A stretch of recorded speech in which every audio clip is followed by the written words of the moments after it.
Good morning. Update masa am sun tok jara ke nai sigi video matik sum hap jarak mane. Aina mamang da Facebook da aina post ma thagat jagi bodo. Abdi relief ki am da lai bai chili now sing ke tare eligible oi ba ai tare ko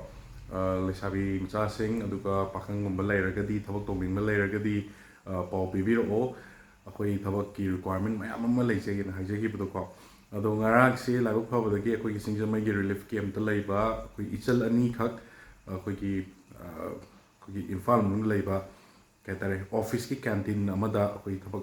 piba ngam jakre aduna thabak pibira iba akoi thabak pu offer to bira iba canteen gi mapu ko thank you so much aduga ichalani dusu ngasi dagi thabak horani ko aduna hojik sis thabak ki requirement je mayam am lairi ko aduna relief camp ta lai biriba Imphal ki manung na anak pada hai tare ko kitang lap ga di chatuk chasing da nungai taba hor pusi ai ko adu gari masa lai raga di karim ta kai de any mayam gi damak tani koina thabak Koujari base ko ado Imphal manung lai raga di kitang chatuk chasing do kitang nungai ni haidana haijabani aduna relief camp ta lai biriba chili na oxing ko thabak chi tobi ning ba lai raga de ngon requirement khara lai je hojik ki oina pauna bazar lai ba koi ki ke tare sunglass ki showroom ama ki salesman amasu darkar lai hojik se aduga kenogi koi ki kesam thong da lai ba koi ki salon ama ki koi ki requirement se koi mioi ahum darkar lai nul lai sabi nupi macha da ko ahum darkar lai makoi ki sina hari sina tha ani ki training ama phajana pibi rage aduga training do lower kanda salary do negotiate to se hai bane ko within the first 2 months ki training to the salary gi oina di lai roi adubu kana ga dawam na salon gi magi training do makoina free the training to biraga after 2 months the training lo rakana makoina absorb to raga salary do makoi sagi na jab ni adu requirement ohum lai aduka atop requirement da koi gi keno gi hai tare ko adi restaurant gi so koi ke tare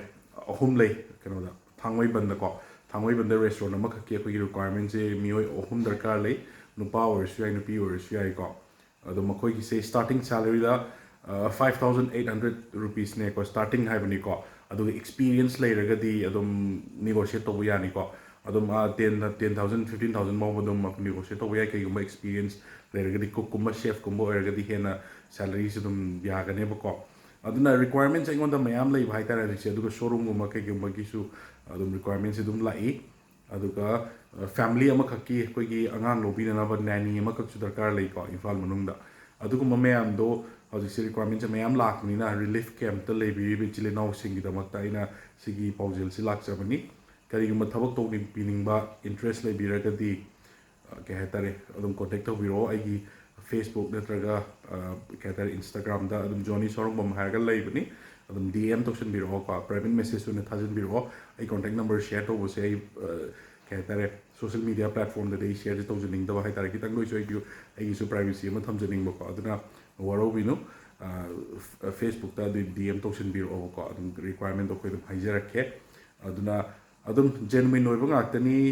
yamna thamoi sengna tong na ba ngak tani ko aduna koi masen mayam mateng pangne si yamna awawa tar ba actually now sing ko makoi gi dam ta kitang doi su sel khar doi su tam ja ba gi opportunity do koina thira ga cry kare lai haraga adu da phangna da hona ja bane ba ko adu mayam ju support option biro Imphal manung gi da anywhere da restaurant to biriba entrepreneur sing shop owner sing da katare staff da ka le ga di adu gi su pau biro o adu makoi staff ti jara ke relief camp da le wi chi long sing ke ta ta ko aduri boisin jara ge swaida ya tin ba update se adu mayam like to subscribe to biro mo atop ni video mayam so hap jara ke adu ngasi gi oina di boisin jara